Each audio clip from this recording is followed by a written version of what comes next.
Hello and welcome to CUET PG अड्डा 24/7। I hope आप सभी बहुत अच्छे होंगे बच्चों। तो आज मैं डिस्कस करने वाली हूँ आपके साथ CUET PG life sciences exam के बारे में। जो भी आपका इसमें एग्जाम पैटर्न है, सिलेबस है, हम हर चीज़ को यहाँ पर डिस्कस करेंगे। आपका सेफेस्ट स्कोर क्या हो सकता है, प्रीवियस स्कोर क्या रहे हैं, इससे आपको एक आइडिया लग जाएगा कि आपके लिए आगे स्कोर आपको क्या रखना है, अपना टारगेट क्या रखना है उससे। तो हम यहाँ पर CUET PG लाइफ साइंस की बात करेंगे। तो बच्चों सबसे पहले हम डिस्कस करते हैं कि CUET PG एग्ज़ाम होता किस लिए। आप सभी को पता है CUET PG एग्ज़ाम आप अगर मास्टर्स करना चाहते हैं, पोस्ट ग्रेजुएशन करना चाहते हैं, तो उसके लिए एक एंट्रेंस एग्ज़ाम है। इसके अंदर बहुत सारी यूनिवर्सिटी पार्टिसिपेट करती है, जिसके अंदर बहुत सारी यूनिवर्सिटी है जो CUET PG लाइफ साइंस का कोर्स ऑफर करती है। इससे आपको MSc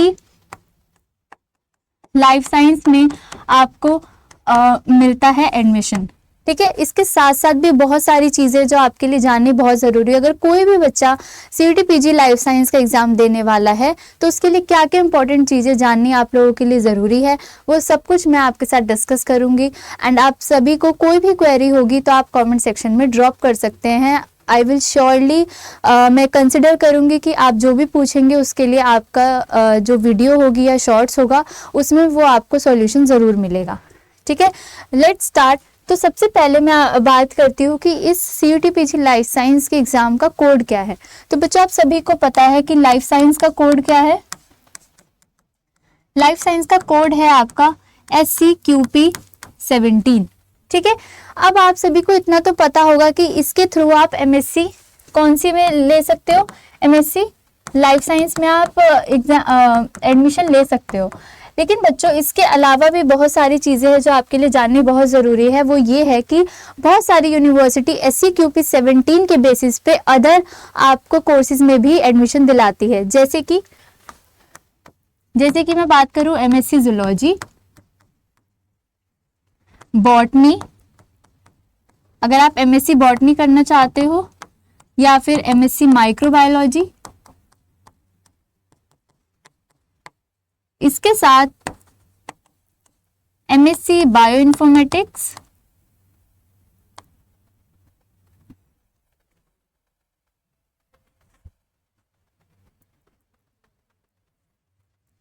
तो MSc बायोइन्फॉर्मेटिक्स में भी आपको इसी से मिलता है। और इसके अलावा बच्चों जेनेटिक्स हो गया, मॉलिक्यूलर बायोलॉजी हो गया, बायोकेमिस्ट्री हो गया। मतलब मैं कितने कोर्सेज लिखूं जो SCQP की अगर आप SCQP में अगर आप परफॉर्म करते हो या फिर आप उसका एग्ज़ाम देते हो तो आप इन सारे एग्ज़ाम के लिए भी क्वालिफाई होते हो। तो मतलब आप इन सारे कोर्सेज में अदर यूनिवर्सिटीज़ में एडमिशन ले सकते हो। लेकिन ऐसा नहीं है कि सबके लिए ये सेम है, अलग अलग यूनिवर्सिटी का अपना क्राइटेरिया है। जैसे दिल्ली यूनिवर्सिटी की मैं बात करूं तो SCQP 17 के बेसिस पे वो MSc जूलॉजी में एडमिशन आपको देती है। तो हर यूनिवर्सिटी का बच्चे अलग अलग क्राइटेरिया है जो आपको जानना ज़रूरी है। तो उसके लिए आप अलग साइट पर जाएंगे, है ना। साइट में आपको बता देती हूँ, जो CUET PG की सामर्थ वाली साइट है, आप उस पे जाकर हर यूनिवर्सिटी का अपना अपना एलिजिबिलिटी क्राइटेरिया वहाँ पर जाके देख सकते हो। ठीक है बच्चों, तो ये आपको आई होप आप सभी को समझ आया होगा कि SCQP 17 वाला जो कोड है वो कितना इम्पोर्टेंट है। अगर आपने BSc किसी भी सब्जेक्ट से की है, बायोलॉजी से की है या फिर कोई स्पेसिफिक किसी सब्जेक्ट से करी है साइंस ओरिएंटेड, तो आप SCQP 17 के लिए एलिजिबल होते हो बच्चों। ठीक है, SCQP 17 को सबसे ज़्यादा जूलॉजी बॉटनी के कंपैरिजन में देखूं मैं तो ज़्यादा बच्चे देते हैं, बिकॉज इसके लिए इससे आपके बहुत सारे ऑप्शंस यहाँ पर खुल जाते हैं। कुछ तो मैंने लिख दिए हैं, कुछ और भी हैं। तो अगर आप अलग अलग यूनिवर्सिटी का क्राइटेरिया चेक करोगे तो आपको पता चलेगा कि अलग अलग यूनिवर्सिटीज़ हैं जो अलग अलग उनके क्राइटेरिया है, उनके परसेंटेजेस अलग हैं, ये सब अलग है। ठीक है, तो आई होप आप सभी को ये चीज़ समझ आई होगी। नेक्स्ट हम चलते हैं एग्जाम पैटर्न पे। एग्जाम पैटर्न बच्चे आपका जानना बहुत ज़रूरी है, क्योंकि अगर आप जिस एग्जाम को देने जा रहे हो अगर आपको उसके एग्जाम पैटर्न का ही नहीं पता तो आप इसको अच्छे से नहीं कर पाओगे, है ना।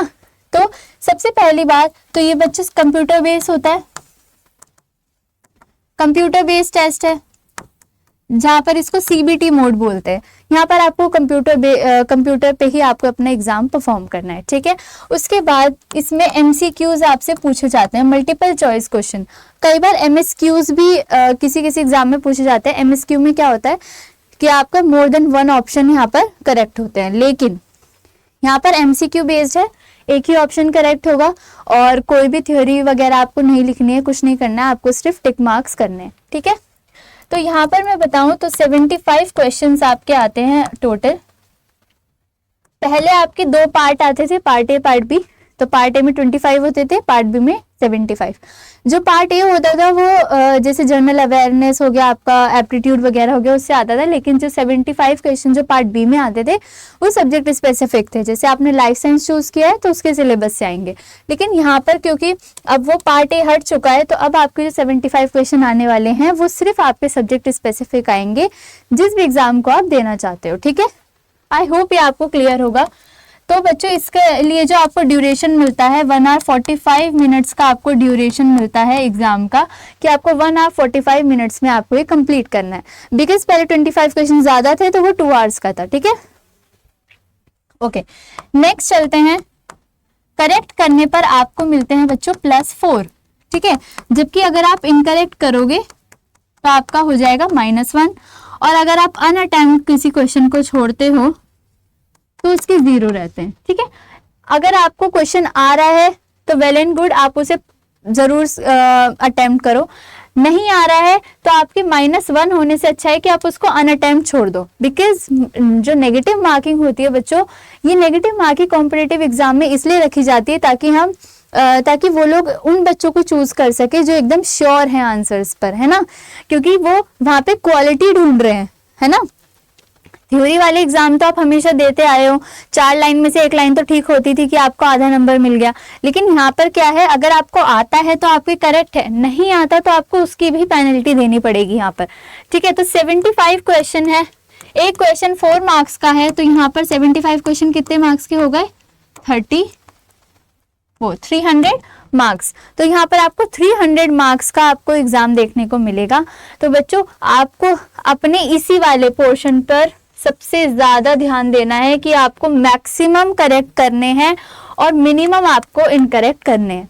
क्योंकि अगर आप करेक्ट ज्यादा कर दोगे ठीक है, लेकिन अगर आपने इनकरेक्ट भी ज्यादा अमाउंट में कर दिए तो आपके जो करेक्ट में जो आपने मेहनत की है वो इनकरेक्ट की वजह से वहां पर क्या हो जाएगी, कम हो जाएगी। तो आप सभी को समझ आया कि उसका एग्जाम पैटर्न क्या होता है। चलो आगे चलते हैं। आगे हम डिस्कस करते हैं एलिजिबिलिटी की। जैसे कि मैंने बोला कि एज लिमिट तो कोई है ही नहीं, ठीक है, और कोई स्पेसिफिक एलिजिबिलिटी भी नहीं है, ठीक है। तो यहां पर आपको every university has their own criteria, ठीक है। तो हर यूनिवर्सिटी का अपना अलग अलग क्राइटेरिया है, तो उसको आपको उसके ऑफिशियल साइट पे जाकर आपको देखना होगा कि लाइफ साइंस कौन कौन ऑफर कर रहा है, इस एग्जाम को कौन कौन ऑफर कर रहा है, और फिर उन यूनिवर्सिटीज के आपको वहीं पर एलिजिबिलिटी क्राइटेरिया दिख जाएंगे कि आपको बैचलर्स में कितने मार्क्स लाने हैं, है ना। बैचलर्स में I think 50 to 55 he range करता है, इतना आपके होने चाहिए। और फिर उसके बाद जो अदर आपके क्राइटेरिया, जैसे कि मैं बता रही हूँ कि कौन से कोर्स से किस में एडमिशन देंगे, तो वो आपको चेक करना है, ठीक है। अब मैं बात करती हूँ कि कौन से बच्चे इस सीयूटी पीजी लाइफ साइंस के एग्जाम को दे सकते हैं। बच्चों देखो, जो बीएससी के फाइनल ईयर में होते हैं ना, जो बीएससी के फाइनल ईयर में बच्चे होते हैं वो सबसे ज्यादा प्रिपेयर करते हैं। बिकॉज ड्रॉप लेना सीयूटी पीजी एग्जाम के लिए बहुत मतलब किसी भी एग्जाम के लिए ड्रॉप लेना एक थोड़ा सा वो डिसीजन हो जाता है कि क्या पता आप पहले मेहनत ना कर पाए हो तो आपको ड्रॉप लेना पड़ जाए। लेकिन सब बच्चे यही ट्राई करते हैं कि हम ड्रॉप लिए बिना बीएससी फाइनल ईयर के साथ साथ हम इस एग्जाम को क्रैक कर दें। तो बीएससी फाइनल ईयर वाले बच्चे और बीएससी जिनकी पास आउट है, ये दोनों ही आपके लिए क्या होते हैं, एलिजिबल होते हैं इस एग्जाम के लिए, ठीक है बच्चे। इतना आपको समझ में आ गया होगा कि फाइनल ईयर वाले और पास आउट वाले इसके लिए एलिजिबल होते हैं। जैसे कि आपको पता है ये एग्जाम होता है बच्चे मार्च अप्रैल में, तो अभी आपके पास काफी टाइम है। अगर आपके semester exam, final year exam, practicals कुछ भी हो रहे हैं तो आप इस तरीके से अभी से मेहनत करना शुरू करो कि अगर आपके आगे एग्जाम आते हैं, यूनिवर्सिटी के सेमेस्टर के एग्जाम आते हैं, तो आप ज़्यादा पैनिक ना कर पाओ, है ना। तो अगर आप के पास अप्रोक्सीमेटली 8-9 महीने हैं, 7-8 महीने हैं, तो आप क्या कर सकते हो, विद इन 6 मंथ आप इसका सिलेबस कंप्लीट कर सकते हो, जब आप फुल डिसिप्लिन के साथ इसको पढ़ोगे कि हर यूनिट का आप टारगेट बनाओगे कि मुझे इतने डेज में ये यूनिट कंप्लीट करनी है। बिकॉज बच्चे यहाँ पर सिर्फ थ्योरी कंप्लीट नहीं करनी है आपको, यहाँ पर आपको मैक्सिमम क्वेश्चन सॉल्व करने हैं। बिकॉज अगर आप क्वेश्चन सॉल्व नहीं करोगे, आपके अंदर वो कॉन्फिडेंस आएगा ही नहीं कि आप जाके एग्जाम में बैठ के उस पर एकदम कि हाँ यही करेक्ट होगा। ये कॉन्फिडेंस तब आता है आपको जब आपको बहुत ज्यादा प्रैक्टिस होती है ना। तो बेटा क्वेश्चंस रिपीट नहीं होते, लेकिन कॉन्सेप्ट तो रिपीट होंगे ना, कॉन्सेप्ट तो वही रहेंगे, उसके हिसाब से क्वेश्चन फ्रेम अलग हो सकता है। तो अगर आपके कॉन्सेप्ट अगर अच्छे हैं तो आप हर तरीके के क्वेश्चन को यहाँ पर अटेम्प्ट कर सकते हो, ठीक है। तो विद इन 6 मंथ आप इसका सिलेबस जो है कंप्लीट कर सकते हो, जब आप अपने साथ ऑनेस्ट हो और अपने ड्रीम्स के लिए ऑनेस्ट हो, ओके क्योंकि अगर ड्रीम्स के लिए ऑनेस्ट हो ना, तो आपको कोई नहीं रोक सकता आपकी टॉप यूनिवर्सिटीज में एडमिशन लेने से। और अगर आपको सच्ची में टॉप यूनिवर्सिटीज से अगर अपनी मास्टर्स करनी है, तो आपको अपने आप से ऑनेस्ट होना पड़ेगा, ठीक है। ऑनेस्ट रहो और डिसिप्लिन रहो, ठीक है। अगर आप एक दिन उस चीज को कवर नहीं कर पाए हो due to your health issues, your family matters, your personal matter, अगर आप किसी दिन भी उस चीज को कंप्लीट नहीं कर पाए हो, तो वो आपकी ऑनेस्टी, आपकी जिम्मेदारी बनती है बच्चे कि आप उसको नेक्स्ट डेज में उसको कैसे कोप अप करोगे, ठीक है। आपको आगे बैलेंस कैसे करना है वो आपको देखना पड़ेगा, ठीक है। तो आप इसको समझ चुके होंगे कि आपको कैसे प्रिपेयर करना है। नेक्स्ट हम चलते हैं बच्चे सिलेबस पे। यहाँ देखने के लिए सिर्फ 8 यूनिट्स हैं, लेकिन अगर मैं सीरियसली बताऊं कि एक यूनिट के अंदर इन्होंने 2-2 यूनिट्स को डाला हुआ है, तो हम यहाँ पर सिर्फ एक यूनिट को कंसिडर, वो 8 यूनिट को कंसिडर नहीं करते हम। यहाँ मैं बता देती हूँ कि अराउंड 13 यूनिट्स हैं इसके अंदर इंक्लूड, ठीक है। तो एक एक करके यूनिट्स को डिस्कस करेंगे और मैं ये भी बताऊंगी कि कौन से यूनिट से कितने क्वेश्चंस आते हैं। तो जैसे सबसे पहला है आपका टेक्निक्स वाला पार्ट। टेक्निक्स में आपको कुछ पर्टिकुलर टेक्निक्स दी गई है, chromatography, spectroscopy, microscopy, electrophoresis, centrifugation, blotting, PCR और रेडियो आइसोटोप टेक्निक्स, ठीक है। तो इस यूनिट का सॉर्टेड है कि इस यूनिट से, टेक्निक वाली यूनिट से ये जो आपकी टेक्निक मेंशन है वही आएगी, ठीक है। तो इसे हम नेक्स्ट पेज पे लिख लेते हैं कि जो हमने फर्स्ट यूनिट देखी, फर्स्ट थी हमारी टेक्निक्स। अब आपका टेक्निक्स का क्या है, टेक्निक से आपको 7 to 8 क्वेश्चंस देखने को मिलते हैं, ठीक है। बहुत ही, मैं ये नहीं कहती कि इजी लेवल का क्वेश्चन पेपर रहता है। अगर पेपर इतना ही इजी होता तो हर किसी को यूनिवर्सिटीज नहीं मिल जाएंगे टॉप, है ना। तो पेपर का लेवल बच्चे हमेशा मॉडरेट लेवल का रहता है, ठीक है। मॉडरेट आपका रहेगा, ना तो बहुत ज्यादा टफ होगा ना इजी मानो, आप मॉडरेट मानो। तो टेक्निक से आपके 7 to 8 क्वेश्चंस आते हैं। नेक्स्ट चलते हैं क्रोमैटिन स्ट्रक्चर एंड फंक्शन पर। इसमें जो आपको दिया है ना, organisation of chromosome in prokaryotes and eukaryotes, chromatin type, centromere, telomere, concept of gene, ये सारा मॉलिक्यूलर बायोलॉजी का, या फिर कुछ जेनेटिक्स में भी बोल सकते हो, बाकी मॉलिक्यूलर बायोलॉजी में, तो आप ये सब मॉलिक्यूलर बायोलॉजी में पढ़ते हैं। तो ये जो मैं आपको बता रही हूँ ना, ये 2nd यूनिट और ये 6th यूनिट। 6th यूनिट में आप देखो inheritance, linkage, crossing over, chromosomal aberration, extra chromosomal inheritance, ये है आपका जेनेटिक्स वाली यूनिट का पार्ट। और अब इससे आगे चलो, replication, transcription, translation, DNA repair, ये है आपका किसका पार्ट, किसका पार्ट है ये, मॉलिक्यूलर बायोलॉजी का पार्ट। और ये है पॉपुलेशन जेनेटिक्स, जिसे नॉर्मली इवोल्यूशन में पढ़ाया जाता है, लेकिन आपकी क्योंकि यहाँ पर इवोल्यूशन यूनिट का और कोई टॉपिक नहीं दिया है, तो आप इसको आप जेनेटिक्स में भी पढ़ सकते हो, ठीक है। तो ये समझ में आया। तो हम इन दोनों यूनिट को मिला के हम ये बोल सकते हैं, जैसे कि अब आपका नेक्स्ट में भी, हाँ, तो आप इसको ये कर सकते हो कि जो आपकी सेल बायोलॉजी आती है, ठीक है, सेल बायोलॉजी है, मॉलिक्यूलर बायोलॉजी है, और ये आपका जेनेटिक्स है। चलो सेकंड यूनिट, सेकंड और यूनिट नंबर 2 और 6 को मिला के अगर मैं बताऊं तो इसमें मैंने बताया मॉल बायो, मॉलिक्यूलर बायोलॉजी, आपकी जेनेटिक्स और सेल बायोलॉजी, इन सब से मिला के बच्चों 15 से 20 क्वेश्चंस आपके आते हैं, बल्कि आप इससे मैक्सिमम भी रख सकते हो, वैसे 15 से 20 रखिए कि 15 से 20 क्वेश्चन आपके इन तीनों यूनिट से आते हैं। और ये यूनिट बच्चे बहुत ज्यादा इंपॉर्टेंट है बिकॉज ये आपकी बेसिक्स को बनाती है, ये आपकी फंडामेंटल्स यूनिट्स है, ठीक है, जहां से आप चीजों को पढ़ना सीखते हो। जब आप इन तीनों यूनिट को अच्छे से पढ़ लेते हो ना, तब जाकर आपकी बाकी यूनिट्स कवर होने लगती हैं, ठीक है। ये यूनिट्स आपकी फंडामेंटल्स होती हैं। और एक और यूनिट है जैसे बायोकेमिस्ट्री, वो भी आपकी फंडामेंटल यूनिट में आती है, ठीक है। नेक्स्ट हम चलते हैं बायोकेमिस्ट्री पर। बच्चे बायोकेमिस्ट्री वाला जो टॉपिक है ये काफी इंपॉर्टेंट है। इसके अंदर आप प्रोटीन्स पढ़ते हो, डीएनए पढ़ते हो, कार्बोहाइड्रेट पढ़ते हो, लिपिड, वाइटामिन्स, बायो एनर्जेटिक्स पढ़ते हो। फिर ये सारा आपका प्लांट फिजियोलॉजी में भी कई बार पढ़ाया जाता है, कई बार बायोकेमिस्ट्री में मेटाबॉलिज्म के नाम से भी पढ़ाया जाता है, ठीक है। तो आप इसको एक यूनिट ले सकते हो। ग्लाइकोलाइसिस, टीसीए साइकिल जो हम आप क्रैब साइकिल बोलते हो, ईटीएस, ठीक है, और एटीपी सिंथेसिस वाली जो आप पढ़ते हो, oxidation, synthesis of fatty acid, membrane का स्ट्रक्चर और फंक्शन। देखो ये रहा सेल बायोलॉजी का थोड़ा सा पार्ट इसमें भी डाला हुआ है, ठीक है।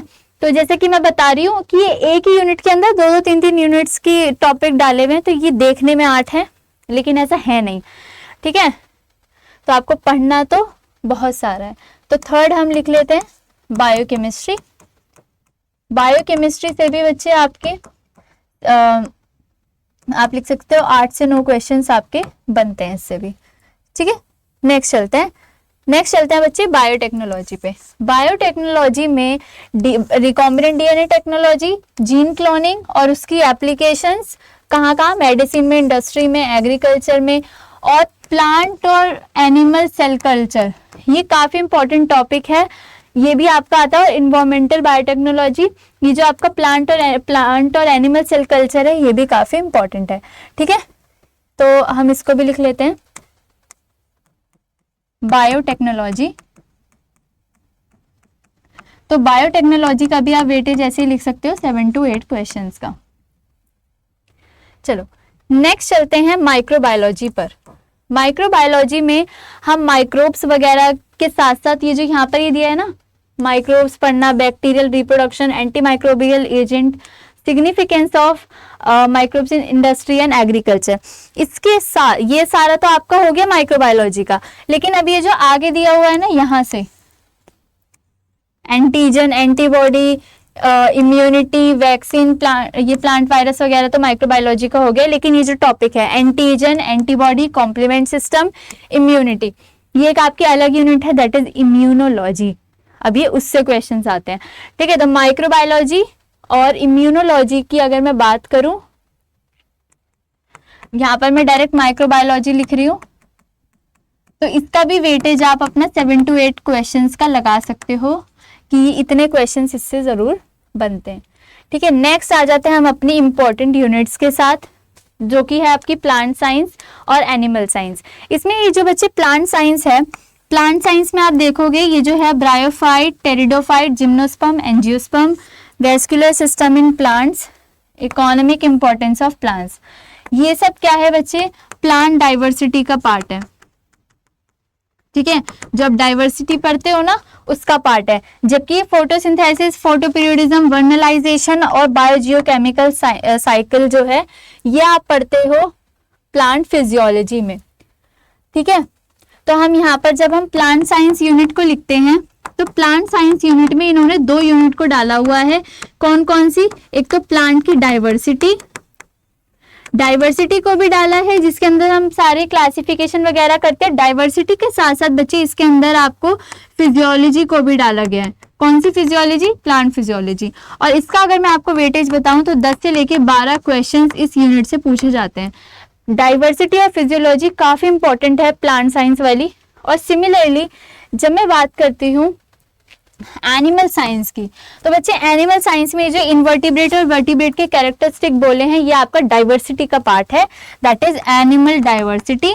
और जब हम यहाँ पर एनाटॉमी, फिजियोलॉजी, यहाँ पर डिफरेंट सिस्टम्स को पढ़ते हैं, nerve system, endocrinology, human disease, cancer, apoptosis, है ना, और animal cell culture, inherited disease, ये सब पढ़ते हैं। तो ये आपका पार्ट है बच्चे एनिमल फिजियोलॉजी का, ठीक है। तो सिमिलरली जो आपका एनिमल साइंस है, एनिमल साइंस भी कैरी करता है 2 यूनिट्स को, दैट इज एनिमल डाइवर्सिटी और दूसरा है आपका फिजियोलॉजी, ठीक है। फिजियोलॉजी कौन सी? एनिमल फिजियोलॉजी, जिसके अंदर आप सारे के सारे ह्यूमन सिस्टम पढ़ते हो, ठीक है। उसके बाद इसकी वेटेज की बात करूं तो ये 10 से लेके 13 क्वेश्चन इसके अंदर आपसे पूछे जाते हैं, ठीक है। तो ये आपका हो गया सिलेबस डिस्कशन, जिसके अंदर मैंने आपको सारी चीजें यहाँ पर बताई है, जो कि, और अगर मैं आपको बताऊं 300 क्वेश्चंस है बच्चे, नो चॉइस, जितना आप अटेम्प्ट कर सकते हो उतना करो। तो नो डाउट ये नहीं है कि मैंने यहाँ 7 to 8 क्वेश्चन लिख दिया और यहाँ से 15-20 लिख दिया, यहाँ से 10 से 13 लिख दिया, तो आप इसको कम इंपॉर्टेंस देने लगो। नहीं, ऐसा नहीं करना है, क्योंकि अगर इससे 15 से 20 क्वेश्चन बनने, तो जरूरी नहीं है बच्चे कि आप 15 से 20 क्वेश्चन वो सारे करके आओ, है ना। तो और आपके पास तो कोई ऑप्शन ही नहीं है। 300 मार्क्स का अगर वो पेपर है आपका, तो आप जितने मैक्सिमम ला सकते हो आपको उतने लाने हैं, ठीक है, उतने आपको लाने ही है, बिकॉज यहाँ पर आप कॉम्प्रोमाइज नहीं कर सकते हो। तो आपको ये सारी यूनिट्स को पढ़ना है। आपको अपना जो टारगेट है वो यही रखना है कि आप एक यूनिट को जैसे पढ़ा, आपने मॉल बायो को उठाया, आपने मॉल बायो को पढ़ना स्टार्ट करा, आप उसकी थ्योरी में टाइम दो। मॉल बायो को कंप्लीट होने में 20 से 25 दिन लगते हैं, ठीक है। 20 से 25 दिन अगर आप मॉल बायो में लगा रहे हो, तो इसका मतलब ये है बच्चे कि मॉल बायो को आप बहुत अच्छे से पढ़ रहे हो, ठीक है। उसको पढ़ने के बाद आप हर टॉपिक के बाद क्वेश्चंस लगाओ, पूरा होने के बाद PYQs लगाओ, है ना, मॉक टेस्ट वगैरह दो। लेकिन टेस्ट देने के बाद एक चीज आप हमेशा याद रखेंगे कि आप उसको एनालाइज करोगे। टेस्ट देकर छोड़ना ये सबसे बैड हैबिट होती है, बिकॉज आप यहाँ पर जो अपने घर बैठ के जो आप टेस्ट देते हो या फिर मॉक टेस्ट देते हो, उसका सिर्फ एक ही उद्देश्य होता है बच्चों, एक ही उद्देश्य होता है कि आप क्या कर रहे हो कि जान रहे हो कि मैं कौन से कॉन्सेप्ट में रह रही हूँ और कौन से पे नहीं रह रही हूँ, ठीक है।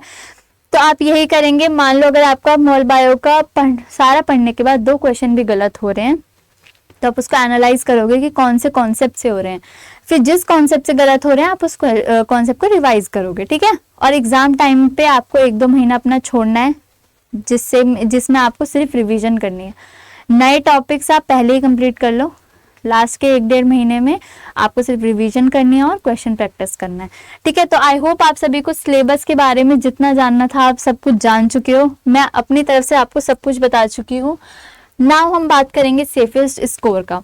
बच्चों, सेफेस्ट स्कोर की मैं बात करूँ तो आप जितना स्कोर कर सकते हो वो आपके लिए अच्छा है, लेकिन जो आपका क्वेश्चन होता है कि मैम हम कितना स्कोर कर दें कि हमें टॉप यूनिवर्सिटी मिल जाए, तो उस क्वेश्चन का आंसर मैं आपको देती हूँ। देखो बच्चों, अगर मैं रजिस्टर्ड कैंडिडेट की बात करूं तो जूलॉजी और बॉटनी से ये इसके काफी ज्यादा होते हैं।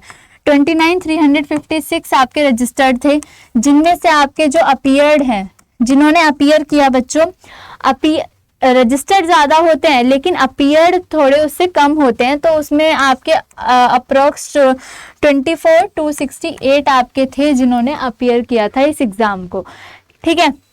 तो जूलॉजी और बॉटनी के कंपैरिजन में लाइफ साइंस के ज्यादा हैं, बिकॉज मैंने आपको उसका रीजन स्टार्टिंग में ही बता दिया कि SCQP 17 देने के बाद आपके लिए काफी ऑप्शन खुल जाते हैं, ठीक है। चलो स्कोर की बात करते हैं। तो लास्ट ईयर जो टॉपर के स्कोर था वो था 300 में से 241, ठीक है। तो 241 उसने स्कोर किया था। जूलॉजी वाले एग्जाम की बात करूँ तो थोड़ा टफ था, लेकिन लाइफ साइंसेस का मॉडरेट था। 241 उन्होंने स्कोर किया था, ठीक है। तो अब आपको क्या स्कोर करना है? अगर आप जनरल कैटेगरी से हो, देखो जनरल कैटेगरी से हो तो आपको 210 प्लस आपको लाने ही लाने हैं अगर आपको टॉप यूनिवर्सिटी चाहिए। और मैं बता दूं, जैसे अगर आप JNU BHU वगैरह को टारगेट कर रहे हो तो आपको 230 प्लस लाने पड़ेंगे फ्रॉम जनरल कैटेगरी, ठीक है। तो आपको इस लेवल की मेहनत करनी है कि आप 300 में से ये स्कोर तो ला पाओ। आप देख रहे हो ना, प्रीवियस ईयर में टॉपर 241 लाया है जब एग्जाम का लेवल मॉडरेट था। क्या हो अगर इस बार एग्जाम का लेवल हाई हो जाए, टफ हो जाए, है ना, या फिर इजी हो जाए, इजी हो जाता है तो पता है क्या होता है कि कट ऑफ बहुत ज्यादा चली जाती है फिर, ठीक है। तो मॉडरेट वाला पेपर सबसे सही होता है कि मॉडरेट पेपर आ रहा है तो आपको ये, मतलब अगर आपको टॉप यूनिवर्सिटी चाहिए बच्चे तो आपको ये स्कोर करना पड़ेगा। JNU BHU वाली जैसी आपको यूनिवर्सिटीज चाहिए तो 230+ जाओ। अगर आपको टॉप यूनिवर्सिटीज जैसे DTU वगैरह चाहिए उससे भी काफ़ी अच्छा आपको ऑप्शन मिल जाता है, तो उसके लिए आपको 210+ स्कोर करना पड़ेगा फ्रॉम जनरल कैटेगरी। ओके चलो, और ऑफिशियल साइट मैंने आपके साथ डिस्कस कर लिया है कि PG सामर्थ्य वाली जो है आप उसी पर जाके चेक करो, क्योंकि वही सबसे ट्रस्टवर्दी है। आप उसके अंदर सारे अपनी एलिजिबिलिटी, सिलेबस, हर चीज़ आप वहीं से ही आप देखेंगे। और बच्चे ये 2024 के ब्रोशर के अकॉर्डिंग मैंने आपको सारी डिटेल्स दी हैं। इन केस 2025 का कोई नया ब्रोशर आता है, कोई कोड में चेंजेस आते हैं, कोई एलिजिबिलिटी में चेंजेस आते हैं, सिलेबस में चेंजेस आते हैं, तो I am here for you और मैं आपको सबसे पहले आपको अपडेट ज़रूर करूंगी। तो अभी के लिए जो भी मैंने आप सभी को बताया है आप उसको कंसिडर करके अपनी प्रिपरेशन को स्टार्ट करेंगे, ठीक है। आपकी जो भी क्वेरीज होंगी आप कमेंट बॉक्स में लीव कर देंगे उसको, हम उसका रिप्लाई या फिर उसके अकॉर्डिंग आपके लिए वीडियोस वगैरह ज़रूर लेकर आएंगे। इसके अलावा भी अगर आपको कोई क्वेश्चन हो तो ज़रूर पूछिएगा। And thank you so much for joining and I thank you all, और अच्छे से प्रिपरेशन करिए। All the best.